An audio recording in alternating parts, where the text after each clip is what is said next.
హ్యాపీగా ఒక మంచి ఇల్లు కట్టించాను ఊర్లో, చాలా మంచి ఇల్లు. ఓకే.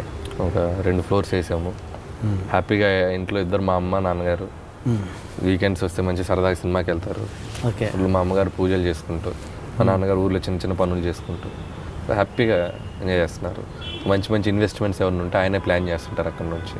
సో నేను సంపాదించిన దాంట్లో ఆయన చెప్తూ ఉంటే ఆయన ప్లాన్ చేస్తూ తిరుగుతూ ఉంటారు. Good good. Okay. And wife విషయానికి వస్తే తను ఏం చేస్తుంటారు? తను యాక్చువల్గా టెక్కి సాఫ్ట్వేర్ ఇంజనీర్, కోపాట. తను ఏంటి ఇప్పుడు లేదంట యూఎస్లో ఉన్నారు. తను వాళ్ళ బ్రదర్ సక్సెస్ని డైరెక్ట్గా ఎంజాయ్ చేయట్లేదా? సక్సెస్ని అక్కడ ఎంజాయ్ చేస్తున్నారు. అక్కడ వాళ్ళ బ్రదర్ వాళ్ళందరితో కలిసి హ్యాపీగా సినిమా చూసి. Okay. So she enjoying a lot. యాక్చువల్గా ఉండాల్సిందే, అనుకోకుండా లాస్ట్ మంత్ వెళ్ళింది. సో మళ్ళీ వస్తుంది నెలాఖరికి back. Okay. Okay. Software engineer, తను హ్యాపీ.